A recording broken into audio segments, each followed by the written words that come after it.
তিনি কবে থেকে আছেন? অনেক সময় আমাদের মাথায় প্রশ্ন জাগে, এই যে আল্লাহ আছেন কবে থেকে আসছে, কবে থেকে উনি, শুরুটা কবে? আল্লাহ বলে আমি সূচনাহীন অতীত থেকে আছি, আমি এমন অতীত থেকে আছি যেই অতীতের কোনো সূচনা নাই। সুবহানাল্লাহ বলবেন না? আবার আমি সীমাহীন ভবিষ্যৎ পর্যন্ত থাকব। সুবহানাল্লাহ পড়ে। এমন ভবিষ্যৎ যেটা সীমা নাই, এমন অতীত যেটা শুরু হয় নাই, তিনি হচ্ছেন আল্লাহ। চিল্লায় বলেন তিনি কে? এজন্য আমরা বলি রাদিতু বিল্লাহি রাব্বা, রব হিসেবে আল্লাহ তোমারে পেয়ে আমরা খুশি। এজন্য আমাদের ইবাদতের সব জায়গায় এই রবের নামের গুণগান আছে না নাই? আমরা যখন রুকুতে যাই আমরা পড়ি সুবহানা রাব্বিয়াল, আবার যখন আমরা সিজদায় যাই আমরা পড়ি সুবহানা রাব্বিয়াল আ'লা, রুকুতে গেলে সুবহানা রাব্বিয়াল আযীম, আবার যখন সিজদায় যাই তখন আমরা পড়ি সুবহানা রাব্বিয়াল আ'লা। আবার কবরের জীবন যখন আমরা শুরু করে দিব, কবরের প্রথম প্রশ্ন হবে তোমার রবের নাম কি? আমরা বলবো আল্লাহ আমারে রব, আল্লাহ আমারে রব, এই রবি আমার সব, দমে দমে তনু মনে তারি অনুভব। তোমার দুনিয়াতে আমি যেদিকে তাকাই নতই নেয়ামতে ডুবে আছি সবাই। পাক পাখালির গানে শুনি তসবিহ কলো রব, তসবিহ কলো রব, আল্লাহ আমারে রব, এই রবি আমার সব। সুবহানাল্লাহ, কি অসাধারণ কথামালা! আল্লাহ আমার রব, এই রবি আমার সব। আল্লাহ যদি আমার সাথে থাকে পৃথিবীর কোনো শক্তি আমার থামাতে পারবে না। চিল্লায় বলেন ঠিক কিনা? আর এই রবকে যদি তুমি হারাও, রব যদি আমার বিপক্ষে চলে যায়, পৃথিবীর কোনো শক্তি আমার কোনো উপকার করতে পারবে? এজন্য বিশ্বনবী বলতেন ইযা সাআলতা ফাসআলিল্লাহ ওয়া ইযা ইসতাআনতা ফাসতাইন বিল্লাহ। যখন সাহায্য চাইতে মনে চাইবে, সাহায্য চাইবা কার কাছে? আমাদের কোনো গুরুত্বপূর্ণ ঘটনা ঘটলে, গুরুত্বপূর্ণ লাইফ ইভেন্ট ঘটলে, কিংবা আমরা কোনো বিপদে পড়লে সবার আগে আমরা ফেসবুকে শেয়ার দিই, ঠিক না? কথা কন।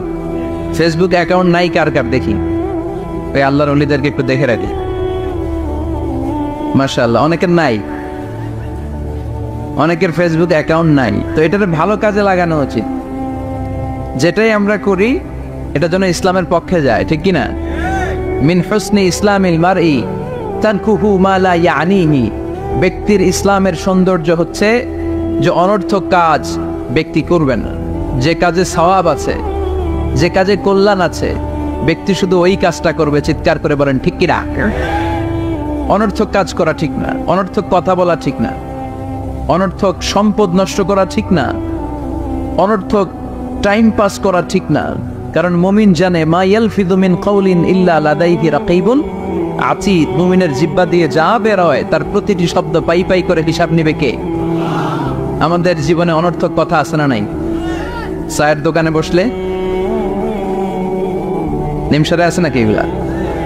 অপ্রয়োজনীয় আলাপ, নিজেরও কাজে লাগে না, ফ্যামিলিরও কাজে লাগে না, ইসলামেরও কাজে লাগে না, খালি খোসা খুঁজে ঠেলাঠেলি বাড়ায়। এরকম ডাকাত আছে না নাই? অপ্রয়োজনীয় কথা, অপ্রয়োজনীয় কাজও আছে না নাই এদেশে? দেদারসে মানুষ করে বেড়াচ্ছে অপ্রয়োজনীয় কাজ। হুজুরে পাইলে হাজার হাজার ছবি আছে না নাই? এটা অপ্রয়োজনীয় না? হজে গিয়েছিলাম এবার, কমসে কম 10,000 ছবি তুলছে আমার সাথে হাজিরা।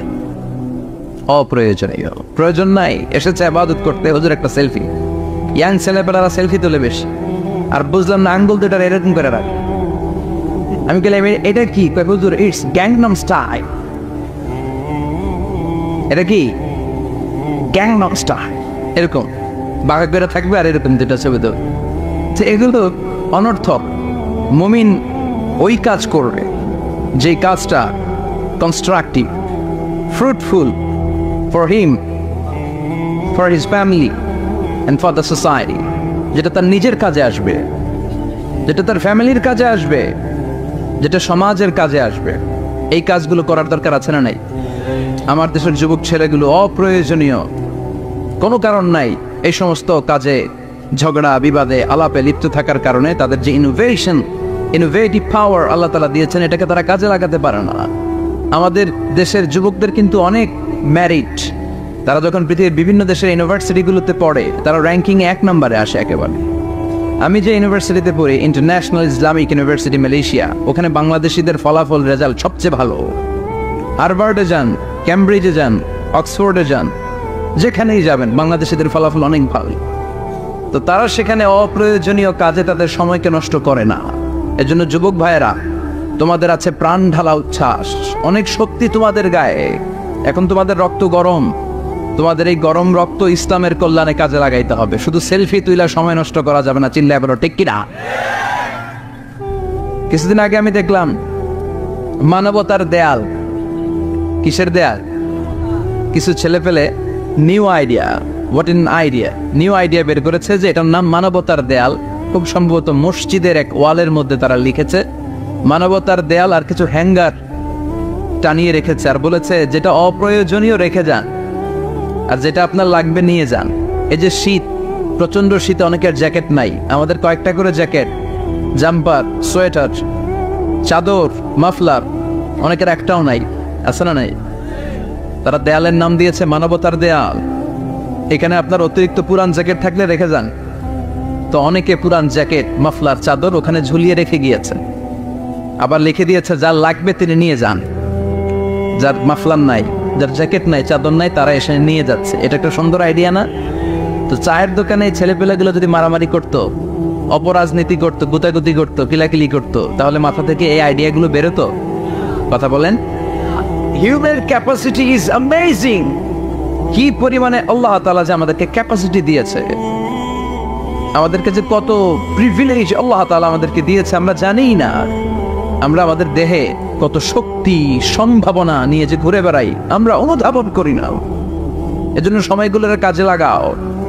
কিন্তু আফসোসের সাথে লক্ষ্য করা যাচ্ছে যুবকদের চরিত্রকে ধ্বংস করে দেওয়ার জন্য যে কয়েকটা হাতিয়ার আছে সবগুলো বাংলাদেশে আছে না নাই? ইয়াবা আছে না নাই? ফেন্সিডিল আছে না নাই? হেরোইন আছে না নাই? মারিজুয়ানা আছে না নাই? এই ফেন্সিডিল, ইয়াবা আগে শুনতাম ইউনিভার্সিটির ছেলেরা খাইতো, এরপরে নাইমা আসলো কলেজে, এরপরে হাই স্কুলে, এখন প্রাইমারি ছেলেদের হাতেও ইয়াবা ঢুকছে। চিল্লা এখন ঠিক কিনা? দেশের যুব সমাজ আজকে কোথায়? পর্নোগ্রাফি, এক একটা মোবাইল, এক একটা হিন্দি সিনেমার কারখানা। ইন্ডিয়ান নায়িকাদের কোমর দোলানো ডান্স আছে না নাই?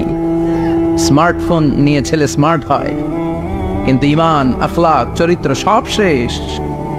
অপরাজনীতি, রাজনীতির নামে মন্দ, খারাপ, প্রতিহিংসামূলক ছাত্র রাজনীতি। নেতারা এই যুবক ছেলেদেরকে ইউজ করে, ওর বিরুদ্ধে ও মার, তুই ওরে মার, ওনারা থাকে অন্য জায়গায়, আছে না নাই?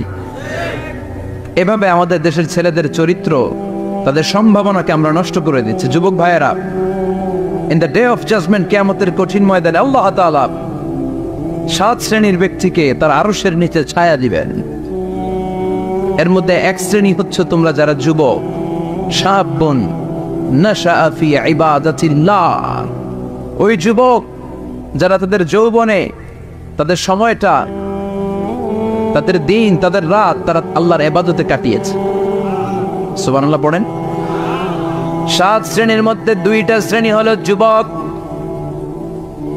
একটা হলো যৌবন সময়ে যারা আল্লাহর ইবাদতে রাত কাটায়, সময় কাটায়। আর দ্বিতীয় ওই যুবক, যে যুবককে কোনো নারী অন্যায় কাজের, অন্যায় প্রেম করার পরকীয়ার অফার দেয়, ওই অফারকে ক্যান্সেল করে ওই যুবক বলে ইন্নী আখাফুল্লাহ, আমি এই পরকীয়ার দিকে যেতে পারি না, কারণ আমার অন্তরে ভয় আছে একজনের, তিনি কে? যাদের হৃদয়ে আছে আল্লাহর ভয়, তারা কবু পথ ভুলে যায় না। আল্লাহর প্রেম ছাড়া এই দুনিয়ায় কারো কাছে কোনো কিছু চায় না, ঠিক কি না? রাতের আধারে যারা সেজদাতে রয়, দু চোখের স্রোতে নদী যেন বয়। আল্লাহু আকবার। তো তাহাজ্জুদ পড়বে কখন? ফজরে তো পড়তে পারে না, আছে না নাই? রাতের আধারে যারা সেজদাতে রয়, দু চোখের স্রোতে নদী যেন বয়। ছলনার হাতছানি যতই ডাকুক, পেছনে ফিরেও সে তাকায় না। যাদের হৃদয়ে আছে আল্লাহর ভয়, তারা কবু পথ ভুলে যায় না। আল্লাহর প্রেম ছাড়াই দুনিয়ায় কারো কাছে কোনো কিছু চায় না। চিল্লায় বলেন ঠিক কিনা? তার মানে প্রথম হচ্ছে এক যুবক, যেই যুবক তার যৌবনকালের সময়টা আল্লাহর ইবাদতে কাটায়। দ্বিতীয় হলো এমন যুবক পরকীয়ার অফার পেয়ে সে বলে আমি ভয় পাই একজনকে, তিনি কে? এজন্য যুবক, তোমার অন্তর আল্লাহর ভয় থাকতে হবে। তোমার সময়টা এমনি কাটানো যাবে না, ইবাদতে কাটাতে হবে, ঠিক কিনা? এজন্য আমরা নামাজের পরে বলি রাদিতু বিল্লাহি রাব্বা, আল্লাহকে রব হিসেবে পেয়ে আমরা খুশি।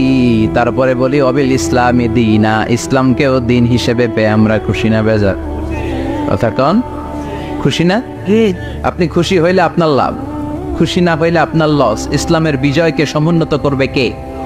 ইসলামের পতাকা পত পত করে হোয়াইট হাউসের উপরও একদিন ঝুলবে। চিল্লায় বলেন ঠিক কিনা? আল্লাহ বলেন খবরদার, ফু দিয়ে ইসলামের বাতি তোরা নিভাতে পারবি না। ইউরিদুনা লিয়ুতফিউ নূরাল্লাহি বিআফওয়াহিহিম ওয়াল্লাহু মুতিম্মু নূরিহি ওয়ালাউ কারিহাল কাফিরুন। ইসলাম বিরোধীরা চায় মুখের ফুৎকারে ইসলামের বাতিকে নিভিয়ে দিতে। আল্লাহ বলে খবরদার, ষড়যন্ত্র করে লাভ নাই, ইসলামের বিজয় আমি নিশ্চিত করে দেব। স্যামুয়েল হ্যান্টিংটন একটা বই লিখেছে, দ্য ক্লাশেস অফ সিভিলাইজেশন। এই বইতে তিনি বলেছেন এই যে সভ্যতার সংঘাত, এত সভ্যতা, চায়না সভ্যতা, আর্য সভ্যতা, বৈদিক সভ্যতা, সিন্ধু সভ্যতা, মহেঞ্জোদারো সভ্যতা, ইরাকীয় সভ্যতা, মিশরীয় সভ্যতা, একটার পর একটা সভ্যতা পৃথিবীতে এসেছে, একটার পর একটা সুপার পাওয়ার। এখন সুপার পাওয়ার হচ্ছে ইউনাইটেড স্টেটস অফ আমেরিকা, ধারণা করা হচ্ছে এরপরে চায়না হবে সুপার পাওয়ার, আবার অনেকে বলছে এরপরে ইন্ডিয়া হবে সুপার পাওয়ার। এভাবে একটার পর একটা সুপার পাওয়ার যাওয়ার পরে সর্বশেষ যে সুপার পাওয়ারটা পৃথিবীর বুকে মাথা উঁচু করে দাঁড়িয়ে থাকবে সেটার নাম হচ্ছে ইসলাম। সেটার নাম কি? তার নমুনা গোটা বিশ্বব্যাপী আছে না নাই? ইসলামকে যত দমাইতে চায় এটা আরো উপরের দিকে ওঠে। সুবহানাল্লাহ কইবেন না? ইসলামের বৈশিষ্ট্য হচ্ছে চারা বীজের মতো। চারা বীজ তো আপনারা চিনবেন, নিমসালের মানুষ। বীজ, ইসলাম হচ্ছে বীজের মতো। ইসলামের শত্রুরা ইসলামকে মাটিতে গেড়ে দিতে চায়, কিন্তু ইসলাম হচ্ছে বীজের মতো, চারা বীজ। চারা বীজ মাটিতে গেড়ে দিলে কি হয়? কথা কর, আরো গজিয়ে ওঠে, মাটি ফেড়ে উপরের দিকে উঠে চিৎকার করে বলে ঠিক কি না? ইসলাম হচ্ছে টিউবের মতো। টিউব, পুকুরে যারা নতুন সাঁতার কাটতে যায় ডুবে যাতে মারা না যায়, টিউব নিয়ে সাগরের মধ্যে নামে। এই টিউবকে যত আপনি পানির নিচে ডুবাতে চাইবেন, টিউব আর উপরের দিকে ভেসে ভেসে উঠে। সুবহানাল্লাহ পড়ে। ইসলামরে তো ওরা চিনে নাই। ইসলাম হচ্ছে চারা বীজের মতো, ইসলাম হচ্ছে টায়ারের টিউবের মতো। এটারে যতই নিচের দিকে নামাইতে যায়, এটার বৈশিষ্ট্য হচ্ছে এটার ধাক্কা মারলে এটার উপরের দিকে ওঠে। সুবহানাল্লাহ কইবেন না? গোটা বিশ্বব্যাপী আজকে ইসলামের গণজোয়ার, হাজার হাজার লোক কালিমা পড়ে মুসলমান হচ্ছে। গত কিছুদিন আগে আফ্রিকাতে এক লোক এক গ্রামের কয়েক হাজার মানুষকে এক ময়দানে দাঁড় করিয়ে একসাথে শাহাদাতের বাণী পাঠ করিয়ে মুসলমান বানায় ফেলছে। এই আফ্রিকার বুকে এতদিন আমেরিকার কাজ ছিল, এটারে বলে Tansir, Christian missionary. Lakh lakh dollar দিয়ে আফ্রিকার দেশগুলোর মধ্যে গরিব গরিব মুসলমানগুলোর তারা নাসারা বানাতো। এই বিষয়টা যখন মুসলিম স্কলারদের নজরে এলো, এখন গোটা বিশ্বের সব মুসলিম স্কলাররা আফ্রিকায় যে ইসলামের দাওয়াতকে প্রচার করে দিচ্ছে। গ্রামকে গ্রাম খ্রিস্টান সম্প্রদায় লা ইলাহা ইল্লাল্লাহ মুহাম্মাদুর। ঝিনুকের ভেতর লুকিয়ে থাকে যেমন মতি, ঝিনুকের ভেতর লুকিয়ে থাকে যেমন মতি, কলমা শাহাদাতে আছে আল্লাহর জ্যোতি, কলমা শাহাদাতে আছে আল্লাহর জ্যোতি। পড়েন সবাই। ঝিনুকের ভেতর লুকিয়ে থাকে যেমন মতি, ঝিনুকের ভেতর লুকিয়ে থাকে যেমন মতি, কলমা শাহাদাতে আছে আল্লাহর জ্যোতি, কলমা শাহাদাতে আছে আল্লাহর জ্যোতি। ঠিক কি না? এই জ্যোতি যদি একবার কারো হৃদয়ের মধ্যে স্থান করে নেয়, এই নুরানি আলোর ছোটা যদি কারো হৃদয়ের মধ্যে জায়গা দখল করে নেয়, পৃথিবীর কোনো মতাদর্শ তার অন্তরের মধ্যে আর থাকতে পারে? গ্রামকে গ্রাম আফ্রিকাতে এখন কালিমা পড়ে পড়ে মানুষ মুসলমান হয়ে যাচ্ছে। সুবহানাল্লাহ পড়ে। একদিন আমেরিকার হোয়াইট হাউসের উপরেও কালিমার লা ইলাহা ইল্লাল্লাহর পতাকা পতপত করে উড়বে, চিল্লায় বলেন ঠিক কিনা? এজন্য আমরা বলি ওয়াবিল ইসলামি দীনা, ইসলামকে ধর্ম হিসেবে পেয়ে আমরা খুশি না বেজার? After the Twin Tower attack, the number of Muslims in America already have been doubled. Now it's tripled. Twin Tower attack-এর আগে আমেরিকা যত মুসলমান ছিল, এটা গত কয়েক বছর ধরে ছিল ডবল, এখন এটা ট্রিপল হয়ে গেছে। মানে টুইন টাওয়ার অ্যাটাকের আগে আমেরিকায় মুসলমানের সংখ্যা যা ছিল, এখন এটা 3 গুণ বাড়ছে। ইউরোপ, আমেরিকাতে মসজিদের সংখ্যা বাড়ছে, দাওয়াতি কাজের সংখ্যা বাড়ছে, এমনকি হার্ভার্ড ইউনিভার্সিটিতে, অক্সফোর্ডে, ক্যামব্রিজের ভেতরে, MIT, Massachusetts institute of technology, সায়েন্সে যারা পড়ে এদের স্বপ্ন এমআইটির ভিতরে ইসলাম ঢুকে গেছে। এজন্য ইসলামের আলোকে কেউ নিভিয়ে দিতে পারবে? ইসলামের গতিকে কেউ থামিয়ে দিতে পারবে? এটা অসম্ভব। এজন্য ইসলামের বিজয় সুনিশ্চিত। আমরা যারা লেগে থাকতে পারবো, আমাদের কপালকে উজালা করে দিবে কে? আর বিরোধিতা যারা করব তাদের সব শেষ, দুনিয়াও শেষ, আখিরাতও আমও শেষ, সালাও। এজন্য আমরা বলি রাদিতু বিল্লাহি রাব্বা, আল্লাহ তোমার রব হিসেবে পেয়ে আমরা বড্ড খুশি। ওয়াবিল ইসলামি দীনা, ইসলামকে ধর্ম হিসেবে পেয়ে আমরা খুশি। ওয়াবি মুহাম্মাদিন রাসূলা, বিশ্ব নবীকে রাসূল হিসেবে পেয়েও আমরা খুশি না বেজার? এমন রাসূল, গোটা বিশ্বের শ্রেষ্ঠতম রাসূল, শ্রেষ্ঠতম ব্যক্তিত্ব, যার কাছ থেকে পজিটিভ কোনো জিনিস ছাড়া নেগেটিভ কোনো জিনিস প্রকাশিত হয় নাই। সব ইতিবাচক, always come back positive, not go back negative. সব সময় পজিটিভ বলতেন, পজিটিভ ভাবতেন, পজিটিভ কাজ করতেন। কোনো নেগেটিভ, নেতিবাচক কোনো কিছু বিশ্বনবীর জীবনে খুঁজে পাওয়া যায় না? চিল্লায় বলেন খুঁজে পাওয়া যায়? As a father, as a husband, as a commander, as a lawyer, as a reformer of the society, Muhammad is the superman of the world. গোটা বিশ্ব এখন তাকে সুপারম্যান ভাবতেছে, boss, boss of the all bosses. পৃথিবীতে যত বস এসেছে, সব বসের সবচেয়ে বড় বস হচ্ছে বিশ্বনবী মুহাম্মদ সাল্লাল্লাহু। এজন্য আমরা বলি ওয়াবি মুহাম্মাদিন রাসূলা, আল্লাহকে রব হিসেবে পেয়ে আমরা যেমন খুশি, ইসলামকে ধর্ম হিসেবে পেয়ে তেমন খুশি, বিশ্বনবীকেও রাসূল হিসেবে পেয়ে খুশি না বেজার? কথা কন। এই বিশ্বনবীর ভালোবাসা যদি অন্তরে না থাকে, জান্নাতে ঢোকা যাবে নাকি? আল্লাহর ভালোবাসা, বিশ্বনবীর ভালোবাসা অন্তরে থাকার দরকার আছে না নাই? আল্লাহকে যে পাইতে চায়, হযরতকে ভালোবেসে, আরশ কুরসি লৌহ কালাম না চাইতে পেয়েছে সে। হযরতকে ভালোবেসে, আরশ কুরসি লৌহ কালাম না চাইতে পেয়েছে সে। চিল্লায় বলেন ঠিক কি না? নবীর ভালোবাসা অন্তরে থাকতে হবে। তাহলে 3টা জিনিসের ঘোষণা আমরা দেই নামাজের পর। আল্লাহকে রব হিসেবে পেয়ে আমরা খুশি, ইসলামকে ধর্ম হিসেবে পেয়ে খুশি, বিশ্বনবীকে রাসূল হিসেবে পেয়ে খুশি, আবার এই কিতাবটারে সংবিধান হিসেবে পেয়ে আমরা খুশি না বেজার? এটার আলোকে আমাদের সমাজ প্রতিষ্ঠিত হোক, মদিনার সমাজ হোক, সোনালী সমাজ হোক, আলোকিত সমাজ হোক, আমরা চাই কি চাই না? এই কোরআনের আইন দিয়ে আমার দেশ চলুক, আমরা চাই কি চাই না? এই কোরআনে ধর্ষকদের বিচার আছে না নাই? অবিবাহিত ধর্ষক হলে 100 ব্যাট, আর যদি বিবাহিত ধর্ষক হয় ডেথ পেনাল্টি। সৌদিতে করে হেড অফ, মাথাটাকে নুইয়ে তলোয়ার দিয়ে এক কোপ মেরে গর্দানটা আলাদা করে দেয়, ঠিক কিনা? অনেক দেশে ডেথ পেনাল্টি করে হ্যাঙ্গিং এর মাধ্যমে, ফাঁসির মাধ্যমে। দর্শনের বিচার বাংলাদেশে সহজে পাওয়া যায় না, কিন্তু কোরআন দিয়ে বিচার করলে ওই বিচার আছে না নাই? নোয়াখালীর এক বোনকে দর্শন করা হয়েছে, গোটা বাংলার জামিনে এই নিউজটা আছে না নাই? কোরআনের বিচার থাকলে আলটিমেটার মতো 24 ঘন্টা, 24 আওয়ার্স, 24 আওয়ার্সের মধ্যে ধর্ষককে ডেকে এনে বাইতুল মোকাররমের স্কয়ারের সামনে লক্ষ মানুষের চোখের সামনে ফাঁসির রশিতে ঝুলিয়ে দেওয়া হতো। বড় বড় চোরগুলোর হাত কেটে দেওয়া হতো। কলা চোর, ডিম চোর, মুরগি চোর না, বড় বড় সাইজের চুরি যারা করে 1000 কোটি টাকা মেরে দেয়, দেশের 12টা বাজিয়ে দেয়, দেশের 10-এর সর্বনাশ করে, সিমেন্ট খাইয়া, টিন খাইয়া, রড খাইয়া সব হজম করে। ব্রিজ ভেঙে গেলে ব্রিজের ভেতরে পাওয়া যায় বাঁশ, তার মানে রড গেছে কই?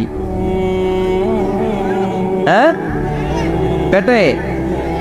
এগুলোর এক একটার পেটে 10টা করে পাকস তুলে দিছে আল্লাহ। 10টা স্টোমাক না থাকলে রড হজম হয়? কথা কয় না। এগুলোর বিচার হওয়ার দরকার আছে না নাই? কোরআনের রাজ যদি কায়েম হয়, এই সবগুলো বড় বড় চোরের বিচার হবে, লাইভ ব্রডকাস্টিং হবে টিভিতে, আমরা সবাই দেখবো কেমন করে তাদের হাত কাটা হয়। ওই সমাজ আমাদের দেশে চালু হোক, আমরা চাই কি চাই না? তাহলে সোজা সাপটা হিসাব, এই 4টা জিনিসের বিরুদ্ধে কেউ অবস্থান নিলে তাদের বিরুদ্ধে আমাদের অবস্থান ধরে কোন ঠিক কিনা? আর এই 4টা জিনিসের পক্ষে যারা কথা বলবে তাদের জন্য আমাদের অন্তরে দোয়া আছে না নাই? এক হচ্ছে আমার রব, 2 হলো আমার ইসলাম, 3 হলো আমার পেয়ারা নবী, 4 হলো আমাদের আল্লাহর দেয়া সংবিধান কোরআন। এই 4টা জিনিসের বিরুদ্ধে কথা বললে খবর আছে না নাই? এই 4টা জিনিসের বিরুদ্ধে কথা বলা হবে মুসলমানদের দেশে। এই 4টা জিনিসকে কটূক্তি করা হবে, অপমান করা হবে, আর এর বিরুদ্ধে প্রতিবাদ আসবে না। মুমিন চুপ করে বসে থাকবে, সেটা মুমিন নয়, সেটা মুনাফিক। চিল্লায় বলেন ঠিক কিনা? এজন্য এই 4টা জিনিসের বিরুদ্ধে কথা বললে প্রতিবাদের ঝড় তোলার দরকার আছে না নাই? রাজি আছো মুসলমান? এই 4টা জিনিসের জন্য ভালোবাসা আমাদের অন্তরে তুমি স্থান করে দাও। এগুলোকে পুঁজি করে যেন আমরা জান্নাতের অধিকারী হতে পারি, তুমি তৌফিক দাও। আর জোরে পড়েন আমিন। আজকে আমরা যে বইটা থেকে কথা শুনবো, বইটার নাম কি বলেন? আরো জোরে বলেন কি নাম? আজকে আমরা জানার নিয়তে, শিখার নিয়তে, আমাদের আখিরাতটাকে সুন্দর করার নিয়তে কোরআন থেকে কিছু কথা শুনবো ইনশাআল্লাহ। পড়েন, আরো জোরে পড়েন ইনশাআল্লাহ। আমাদের সবকিছু হয়ে যাচ্ছে শো অফ, মাহফিল হয়ে যাচ্ছে শো অফ, আলোচনাগুলো হয়ে যাচ্ছে শো অফ, লোক দেখানো ভাব। অন্তরে ইখলাস নাই, আল্লাহর প্রতি দরদ নাই, স্রষ্টার প্রতি অগাধ বিশ্বাস আর ভালোবাসা নাই।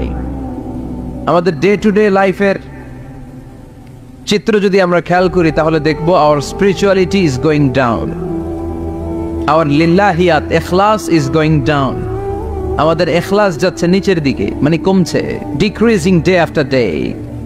কিন্তু our greed, our jealousy, our arrogance, আমাদের অহংকার, আমাদের ক্ষমতার প্রতি লোভ, আমাদের হিংসা, এগুলো দিন দিন উপরের দিকে যাচ্ছে। চিল্লা এখন ঠিক কিনা? এই তাফসির মাহফিলগুলোর মূল উদ্দেশ্য হচ্ছে আমাদেরকে রাইট ট্র্যাকে নিয়ে আসা। We should come back to the right track. Train যদি লাইনচ্যুত হয়, অ্যাক্সিডেন্টের সম্ভাবনা আছে না নাই?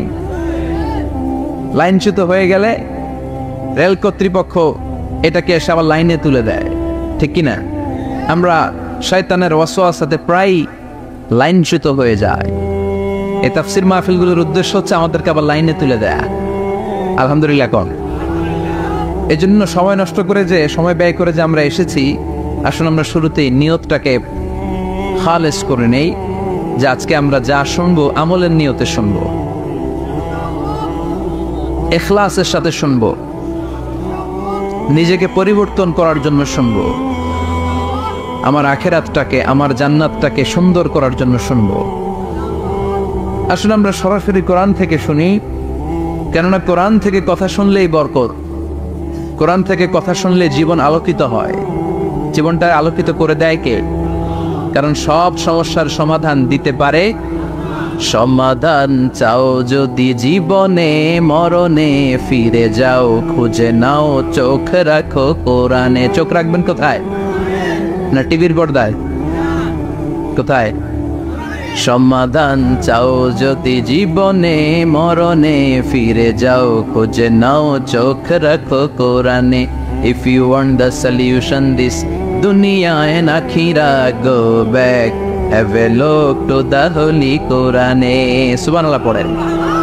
সমাধান চান তো go back, sit down and have a look to the Quran. আপনার জীবনের সব সমস্যার সমাধান কোরআনের ভেতরে আছে না নাই? সেই কোরআন থেকে আমরা কথা শুনবো। আমি আমার খুতবার শুরুতে সূরাতু আল কারিয়ার প্রথম 3টি আয়াত তেলাওয়াত করেছি। এই সূরার ভেতরে আল্লাহ তাআলা কিয়ামতের নকশা এঁকে দিয়েছেন, কিয়ামতের প্রামাণ্য বর্ণনা দিয়েছেন। কিয়ামত যে একদিন হবে এই পৃথিবী যে ধ্বংস হয়ে যাবে এটার ব্যাপারে সবার অগাধ বিশ্বাস আছে তো, না সন্দেহ সন্দেহ লাগে? সন্দেহ আছে কারো? এই পৃথিবী একদিন থাকবে না, ভেঙে চুরমার হয়ে যাবে, খান খান হয়ে যাবে, সব মেসাকার হয়ে যাবে। আমি থাকবো না, আপনি থাকবেন না, আমরা কেউই থাকবো না, থাকবে একজন, তিনি কে? এটার নাম কিয়ামত, যেটার ব্যাপারে বিশ্বাস না থাকলে ইমানের ঘাটতি চলে আসবে, ঠিক কিনা? তো সেই কিয়ামতের দিনটা কেমন হবে, কিয়ামতের দৃশ্যটা কিরকম হবে, এর নকশা খুব সংক্ষিপ্ত পরিসরে মাত্র 11টা আয়াতে আল্লাহ তুলে ধরেছেন। আপনি মনোযোগ দিয়ে কানগুলো খরগোশের মতো খাড়া করে যদি কথাগুলো শোনেন, আপনার মনে হবে আপনি এখানে বসে কিয়ামত চোখে লাইভ দেখতেছেন, লাইভ। আল্লাহ এমন ভাবে বলেছে, সুবহানাল্লাহ পড়েন। তা আসুন আমরা সরাসরি কিয়ামতকে দেখে আসি, আসলে কিয়ামতটা কেমন। বর্ণনা করছেন কে? আল্লাহ। সূরার নাম হচ্ছে সূরাতুল কারিয়া। কি নাম? আওয়াজ করে উত্তর দিতে হবে। সূরার নাম আল কারিয়া। চিৎকার মেরে বলেন, সূরার নাম কি? আল কারিয়া। এটা মাক্কি সূরা। কি সূরা? বিশ্বনবীর জীবনের দুইটা পর্ব, একটা মাক্কি পর্ব আর একটা মাদানী পর্ব। এটা মাদানী পর্বে নাজিল হয়নি, এটা নাজিল হয়েছে মাক্কি পর্বে। এই সূরার আয়াত সংখ্যা 11। এটা কোরআনের 101 নম্বর সূরা। এটা আল কোরআন আল কারীমের 30তম পারায় অবস্থিত একটা সূরা। আমাদের অনেকেরই মাশাআল্লাহ মুখস্থ আছে, আছে না? ইমাম সাহেব নামাজে প্রায় পড়ে, অনেকেরই মুখস্থ। শুনতে শুনতে কবে যে মুখস্থ হয়েছে আমাদের নিজেরাও জানি না। সুবহানাল্লাহ পড়ে। কোরআনের ভেতরে খালি বরকত, এটার সাথে লাগলেই বরকত, মসজিদে গেলেই বরকত। মনের অজান্তে আমরা এই সূরাকে মুখস্থ করে ফেলেছি। কিন্তু এই সূরার ভেতরে যে আল্লাহ কিয়ামতের এত চমৎকার নকশা এঁকেছেন, এত প্রামাণ্য বর্ণনা দিয়েছেন, এটা আমরা অনেকে জানিই না। আসুন আমরা এই সূরার আলোকে দেখার চেষ্টা করি যে কিয়ামতটা কিরকম হবে। আল্লাহ একটা শব্দকে এই সূরার শুরুতে 3 বার উল্লেখ করে আমাদের দৃষ্টি আকর্ষণ করেছেন। আল্লাহ tried to draw our attention by mentioning 3 times a word, and that is al-Qari'ah. al-Qari'ah শব্দটাকে তিনি 3 বার উল্লেখ করে আমাদের দৃষ্টি আকর্ষণ করেছেন। একটা শব্দ 3 বার বললে মানুষের দৃষ্টি আকর্ষিত হয় না? যেহেতু এটা আরব দেশে নাজিল হয়েছে, আবার মক্কায়, মক্কার লোকেরা আরবি বুঝে, তাদেরকে প্রথম বলা হলো আল কারিয়া। তারা ফিরে তাকালো, কি আল কারিয়া? আবার বলা হলো মাল কারিয়া। কি মাল কারিয়া? আবার বলা হলো ওমা আদরাকা মাল কারিয়া। আবার তারা ফিরে তাকালো। দৃষ্টি আকর্ষণের জন্য আল্লাহ তাআলা 3 বার এই শব্দটা বলেছেন। এজন্য এই শব্দের একটা সিগনিফিকেন্স, একটা গুরুত্ব, অর্থবহ একটা মানদণ্ড আছে না নাই? আল কারিয়া শব্দের অর্থ হচ্ছে বিকট আওয়াজ। আল কারিয়া মানে কি? কথা বলেন, আরো জোরে বলেন। বিকট আওয়াজ। এই বিকট আওয়াজটা তৈরি করার জন্য আল্লাহ তাআলা একজন ফেরেশতা তৈরি করেছেন, যার নাম হচ্ছে ইসরাফিল। নাম কি?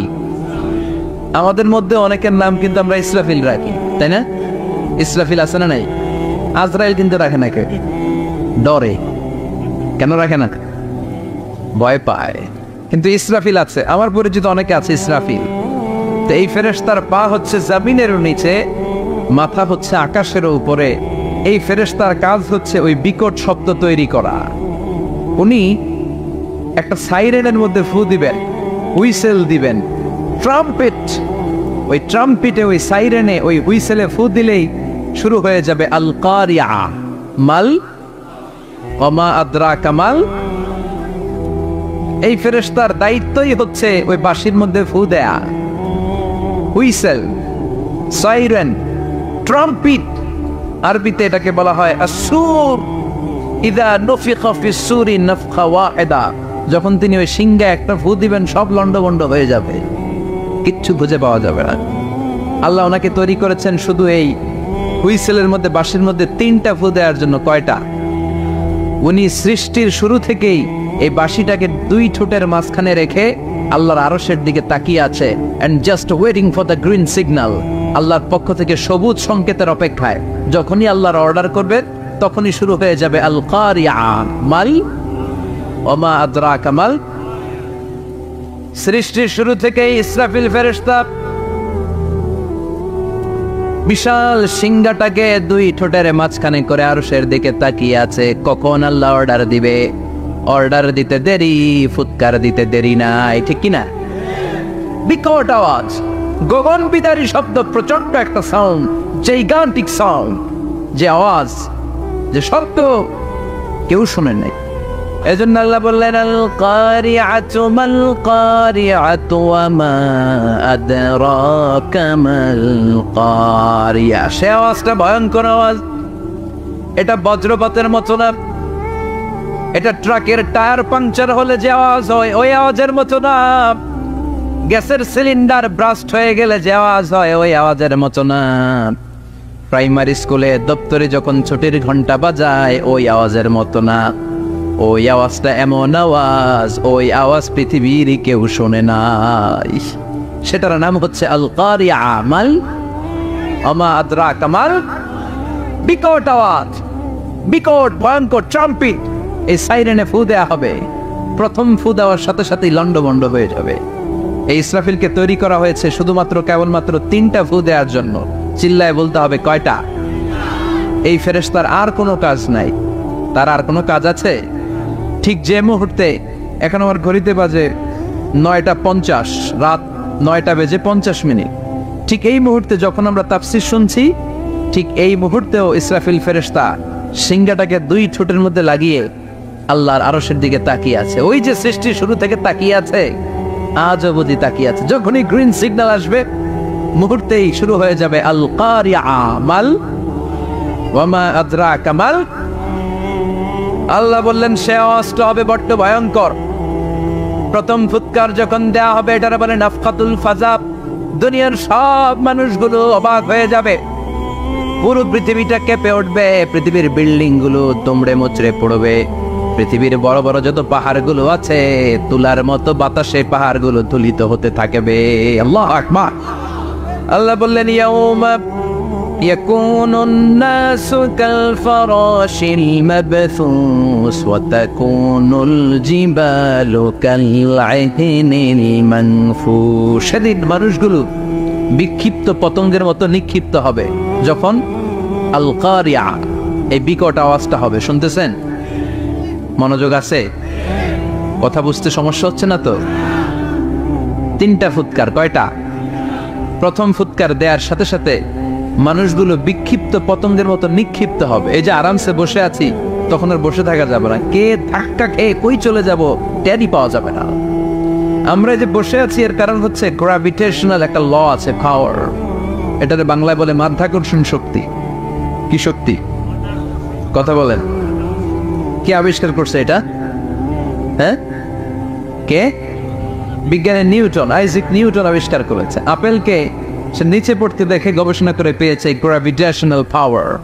ওইটা থাকার কারণে পৃথিবীর সেন্টার সবকিছুকে নিচের দিকে টানে, নিজের দিকে টানে, ফলে আমরা বসে আছি।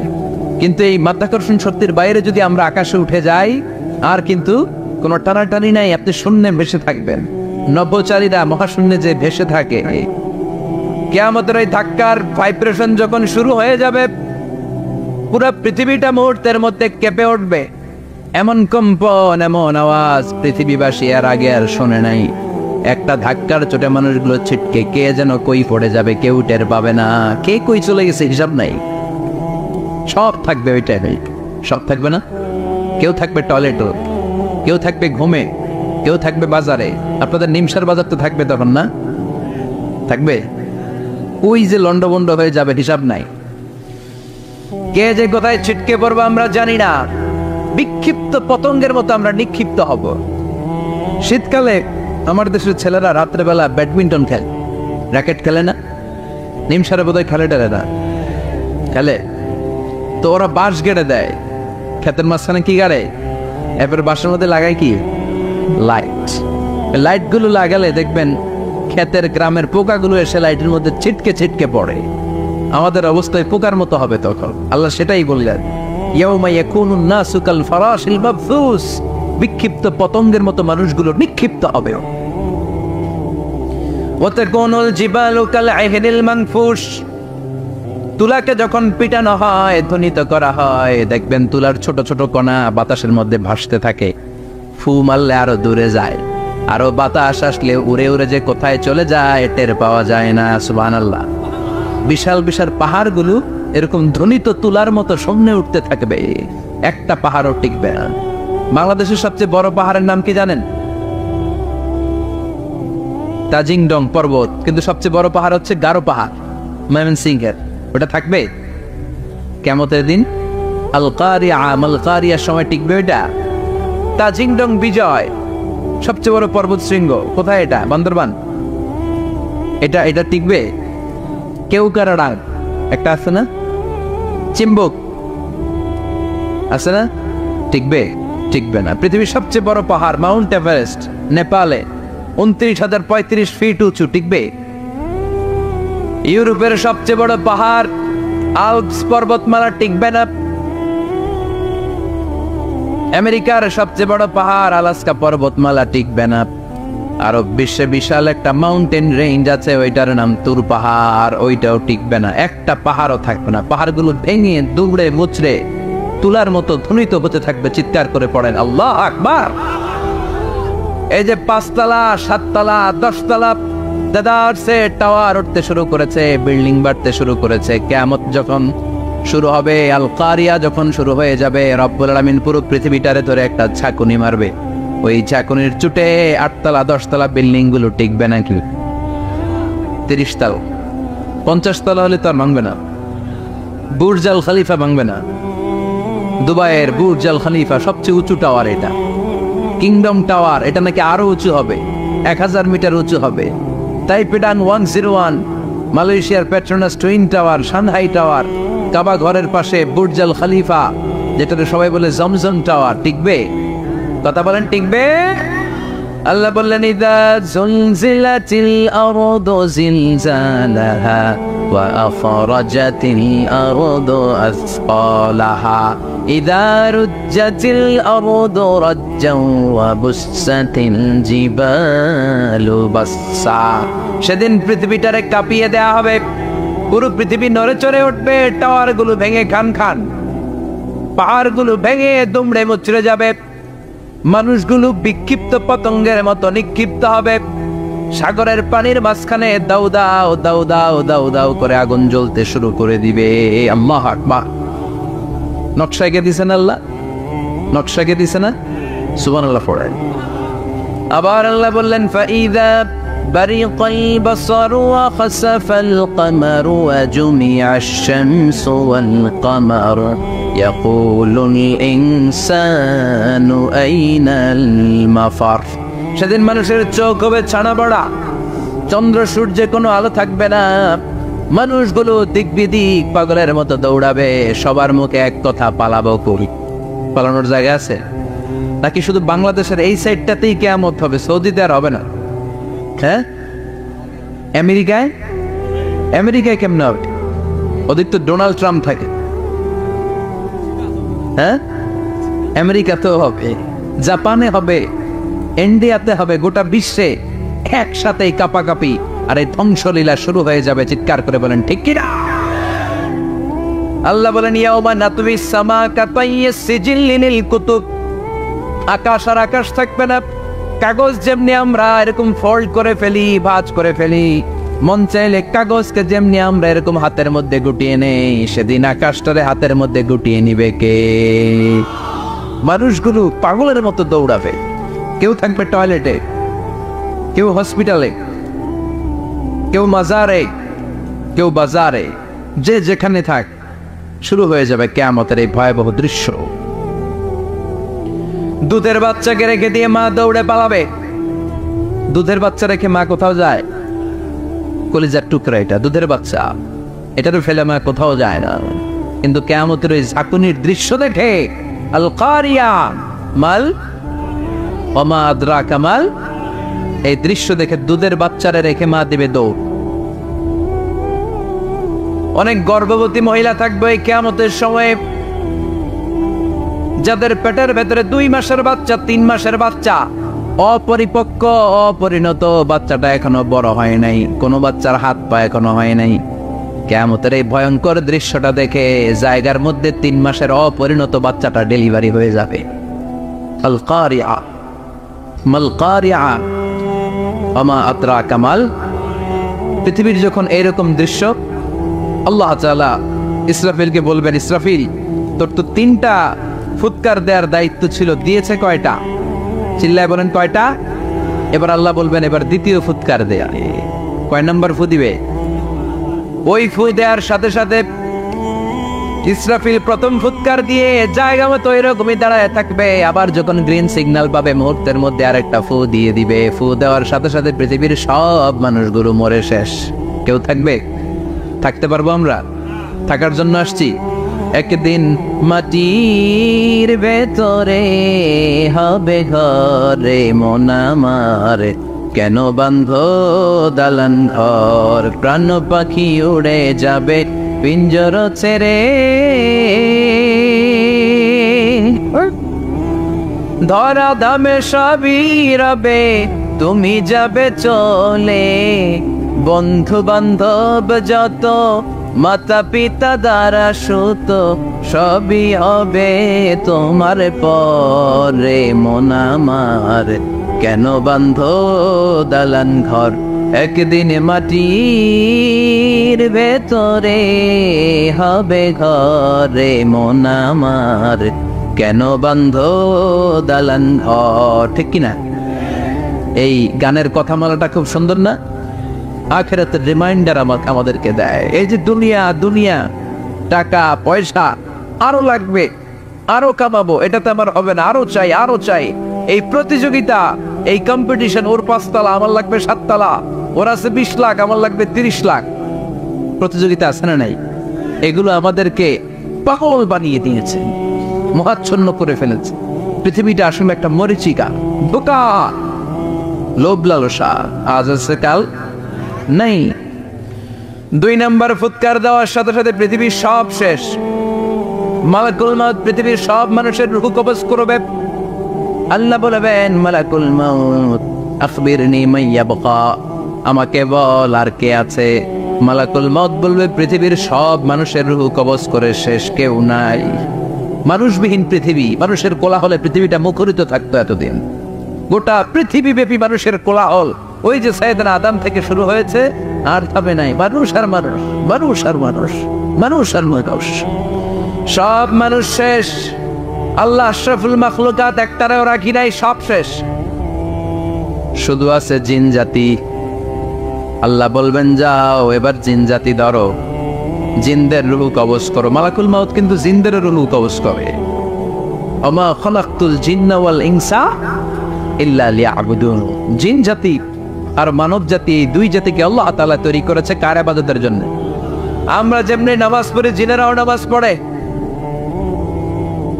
আমরা যেমনি রমাদানের রোজা রাখি, জিনেরাও রমাদানের ফরজ রোজা রাখতে হয়।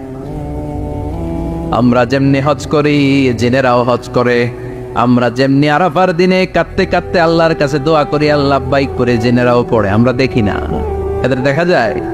দেখা যায় না। জিসমুন নারিয়্যুন, আগুনের তৈরি ওদের দেহ।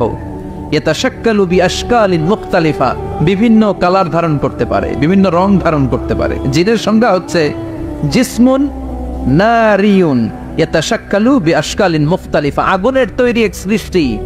বিভিন্ন সূরাত তারা নিতে পারে, মানুষের সূরাত নিতে পারে, প্রাণীর সূরাত নিতে পারে। ঠিক কি না? মালাকুল মউত জিন জাতি হত্যা করতে শুরু করবেন, রূহ কবজ করবেন। করতে করতে সব শেষ। খারাপ জিনদের সর্দার হলো ইবলিস।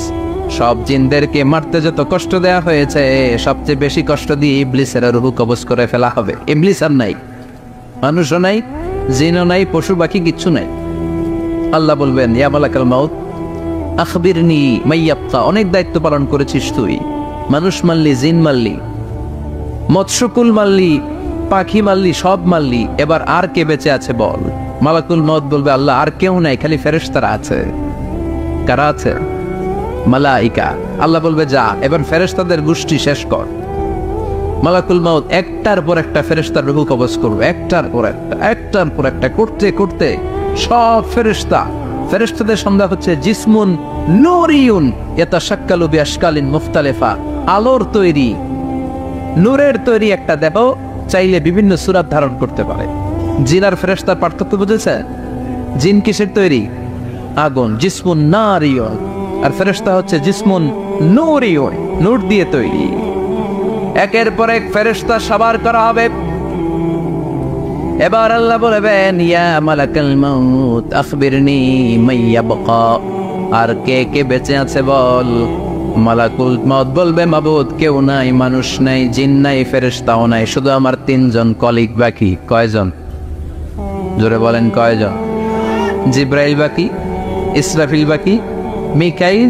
আর আমি, আল্লাহ বলবে মিকাইলের রূহ কবজ করে নিয়ে আয়। যে মিকাইল আমার আদেশে পৃথিবীতে বৃষ্টি ঝরাতো, আমার আদেশে ক্ষেত খামারে ফসলের ব্যবস্থা করে দিত, আমার আদেশে মানুষের রিজিকের হিসাব রাখতো। এই মিকাইলের রূহ কবজ করে নিয়ে আয়। 1 নম্বর কলিগ শেষ। কলিগ বুঝেন তো? সহকর্মী। কলিগ মানে কি? সহকর্মী। 1 নম্বর কলিগ নাই। আল্লাহ বলবে যা এবার ইসরাফিলের রূহ কবজ কর। ইসরাফিল ফেরেশতা তখনও আল্লাহর আরশের দিকে ঠোঁটের মাঝখানে বিশাল সিংহাটা নিয়ে তাকিয়ে আছে। ওই মুহূর্তে মালাকুল মাউত যে সালাম দিয়ে রূহটা কবজ করে ফেলবে। ইসরাফিলও নাই, ইসরাফিলও নাই।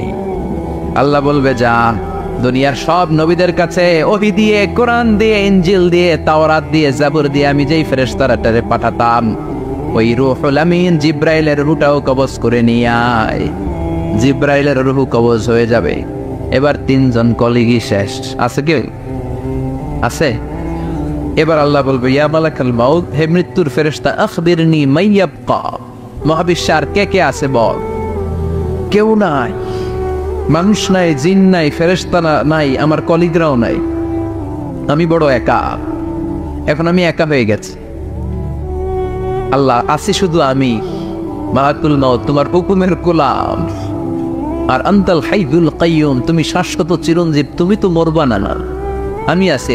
ভাবছে উনিও থাকবে, উনি আর আল্লাহ থাকবে। আল্লাহ বলবে, মালাকুল মাউত এবার তুই মর, এবার তুই মর। এই কথা শুনে মালাকুল মাউতের খিঁচুনি উঠে যাবে। আজীবন মারছে, আজকে মরবে।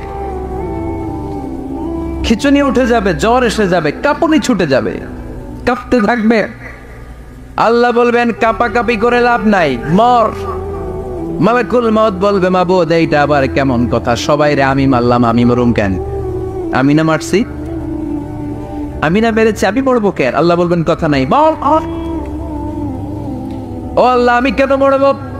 আমি না দুনিয়ার সবাই রে মারলাম। আল্লাহ বলবেন, কুল্লু নাফসিন যায়িকাতুল মাউত, পৃথিবীর প্রতিটা আত্মারে মৃত্যুর স্বাদ নিতে হবে রে মালাকুল মাউত, তুইও মরবি, মর। কাঁপতে কাঁপতে আল্লাহ বলবে, জান্নাত আর জাহান্নামের মাঝ বরাবর যে দাঁড়া। মালাকুল মাউত দাঁড়াবে। এই দৃশ্য দেখার মতো তখন কেউ থাকবে না। থাকবে? কেউ নাই। মালাকুল মাউত কাঁপতে কাঁপতে আল্লাহ বলবেন, কেঁপে লাভ নাই, কেঁদে লাভ নাই, মরতে তোকে হবেই। Everyone has to take the taste of death. সবাইকে মৃত্যুর স্বাদ আস্বাদন করতে হবে। মর, মরে যা, মুত ইয়া মালাকাল মাউত। আল্লাহ বলবেন, ও মৃত্যুর ফেরেশতা মর, মুত ইয়া মালাকাল মাউত। বলার সাথে সাথে যে ফেরেশতার হাতে আমাদের সবার রূহ চলে গিয়েছিল, ওই ফেরেশতা চিৎকার মেরে জান্নাত এবং জাহান্নামের মাঝখানে বেহুশ হয়ে পড়ে যাবে। শেষ। মালাকুল মাউতের ইচ্ছা খতম, উনিও নাই। এবার ডানে বায়ে, সামনে পেছনে, উপরে নিচে কেউ আছে? একজন ছাড়া, তিনি কে? কুল্লু মান আলাইহা ফানি ওয়া ইয়াবকা ওয়াজহু রাব্বিকা যুল জালালি ওয়াল ইকরাম ফাবিআইয়ি আলাই রাব্বিকুমা তুকাযযিবান। এই জমিনে যারা আছে সব শেষ হয়ে যাবে, একজন ছাড়া, তিনি কে? আল্লাহ তখন হুঙ্কার দিয়ে একা একাই বলবেন, একা একাই বলবেন, ইয়া আরদু আইনা আশজারুকা, ও পৃথিবী তোর বড় বড় গাছগুলো কোথায়? আপনাদের নিমসারে বট গাছ আছে? কোথায় আছে বট গাছ? অনেক জায়গায় থাকে না বট গাছ বিশাল? ওইটাকে কেন্দ্র করে শিরকের আখড়া জমে ওঠে, ওইখানে মোমবাতি লাগায়, লাল সালু দেয়, নাচানাচি করে, এরকম বট গাছের আখড়া আছে নাই? আল্লাহ বলবে, ইয়া আরদু, হে পৃথিবী, আইনা আশজারুকা, তোর বড় বড় গাছগুলো আজকে কোথায়? ইয়া আরদু আইনা আনহারুকি, হে পৃথিবী তোর বড় বড় নদীগুলো কই? পদ্মা নদী কই? মেঘনা নদী কই? ব্রহ্মপুত্র কই? গঙ্গা নদী কই? মিসিসিপি, মিসৌরি কই? নীল নদ কোথায়? আমাজন কোথায়? 6,695 কিলোমিটার লম্বা। উগান্ডার ভিক্টোরিয়ার কাম্পালা থেকে এর অববাহিকা শুরু। পৃথিবীর সবচেয়ে বড় যে নদীটা নীল নদ। মিশরে এই নদটা ছিল, আমি দেখেছি, ঘুরেছি এর উপর দিয়ে অনেক। 5 বছরে নীল নদের পানি আমি খেয়েছি। মিশরের নীল নদ ছাড়া কোনো মিঠা পানির উৎস নাই। এজন্য প্রাচীন ঐতিহাসিক, ওনার নাম হেরোডোটাস, উনি বলেছিলেন Egypt is the gift of Nile. মিশর হচ্ছে নীল নদের দান। নীল নদ না থাকলে মিশরে কেউ থাকতো না। আল্লাহু আকবার পড়েন। 2টা নদী সিদরাতুল মুনতাহা থেকে জান্নাতের কানেকশন নিয়ে পৃথিবীতে এসেছে। একটা হচ্ছে ইরাকের দজলা ফোরাত নদী, আর একটা হচ্ছে মিশরের নীল নদী। সুবহানাল্লাহ পড়বেন না? 5 বছর আমি এই নীল নদের পানি খেয়েছি যখন মিশরে ছিলাম। সরাসরি না, মিশরীয় সরকার পাইপলাইন দিয়ে এই পানিকে রিফাইনিং করে জনগণের জন্য পৌঁছে দেয়। এই নীল নদের নিচ দিয়ে মিশরের মেট্রো লাইন আছে, মানে ট্রেন। এটাকে বলে পাতাল ট্রেন। কি বলে? পাতাল ট্রেন। আপনাদের প্রধানমন্ত্রী নাকি একটা করবে, শুনুন, উনি ঘোষণা দিয়েছে। তো এটার নিচ দিয়ে, নীল নদের নিচ দিয়ে আমরা ট্রেন দিয়ে এই মাথা থেকে ওই মাথায় যেতাম, আবার ব্রিজ দিয়ে এপাশ থেকে ওপাশে যেতাম। 10টা দেশ ঘুরে এই নীল নদ, একটা সাগর আছে মেডিটেরেনিয়ান সি, মানে ভূমধ্য সাগর, ওইটার সাথে মিলিত হয়েছে। আল্লাহ সেদিন বলবেন আইনা নাইল, নীল নদ আজকে কোথায়? আইনাল আনহার, নদীগুলো কোথায়? আইনাল কুসুর, প্রাসাদগুলো কই? রাজপ্রাসাদ, টাওয়ার কোথায়? আইনাল জাবাবেরা, অত্যাচারী শাসকগুলো আজকে কোথায়? যারা ক্ষমতার চেয়ার পেলে আর নামতে চায় না, এই ডাকাতগুলো আজকে কোথায়? আল্লাহ বলবে আইনাল জাবাবেরা, ফেরাউন কোথায়? নমরুদ কোথায়? আবু জাহেলের গোষ্ঠী কোথায়? ফেরাউনের চাচাতো ভাইরা কোথায়? নমরুদের চাচাতো ভাইরা কোথায়? কোথায়? যারা ক্ষমতার দাপট দেখিয়েছে, কোনো আওয়াজ আছে? কথা বলেন। আল্লাহ বলবেন লিমানিল মুলকুল ইয়াউমা লিল্লাহিল ওয়াহিদিল কাহ্হার। লিমানিল মুলকুল ইয়াউম, আজকে ক্ষমতা কার? একটা চিৎকার দিয়ে উত্তর দেন, সেদিন ক্ষমতা কার? Who belongs the kingdom today? আল্লাহ বলবেন আজকে ক্ষমতা কার? ক্ষমতা শুধু একজনের। চিল্লায় বলেন তিনি কে? আল কারিআ মাল ওয়া মা আদরাকা মাল। ইসরাফিলের সিংহায় ফু দেওয়ার ডিউটি হচ্ছে 3 বার দিতে হবে। কয়বার দিছে? কয়বার মনে আছে? খেয়ে ফেলাইছেন মনে হয়। দিতে হবে মোট কয়টা? দিয়েছে কয়টা? বাকি আছে, ওটা দেয়া লাগবে না? আল্লাহ ইসরাফিলকে রুহু দিয়ে আবার দাঁড় করাই দিবেন। সুবহানাল্লাহ পড়েন। সবার আগে ইসরাফিলকে রুহু দিয়ে দাঁড় করিয়ে দিলে উনি ওনার ডিউটি পালনের জন্য আবার সিংহার মাঝখানে ঠোঁট লাগিয়ে তাকিয়ে থাকবে আরশের দিকে। আল্লাহ বলবে ইসরাফিল এবার 3 নাম্বার ফু দিয়া ডিউটি শেষ কর। সুবহানাল্লাহ। বাড়িতে গিয়া আল্লাহ বলবেন 3 নাম্বার ফুৎকার দে। বলার সাথে সাথে ইসরাফিল সিংহাটা 2 ঠোঁটের মাঝখানে দিয়ে বিশাল আর একটা ফুৎকার দিবে। ওই ফুৎকার দেওয়ার সাথে সাথে মিনহা খালাকনাকুম ওয়া ফিহা নুঈদুকুম ওয়া মিনহা নুখরিজুকুম তারাতান উখরা। ওই ফু দেওয়ার সাথে সাথে পৃথিবীর যেখানে যত মানুষ ছিল সব উঠবে। যাদেরকে স্বাভাবিকভাবে কবর দিয়ে কবরস্থানে রাখা হয়েছিল কবর থেকে উঠবে। যারা বিমান দুর্ঘটনায় মারা গিয়েছে ওই ছাইগুলো থেকে উঠবে। যারা সাগরের মধ্যে মারা গিয়েছে সেখান থেকে উঠবে। যাদেরকে তিমি মাছ খেয়ে ফেলেছিল ওখান থেকে উঠবে। যে যেখানে ছিল ওইখান থেকে উঠবে। সুবহানাল্লাহ। লক্ষ লক্ষ মানুষ উঠে বলবে আমাদের ঘুম ভাঙাইলো কে?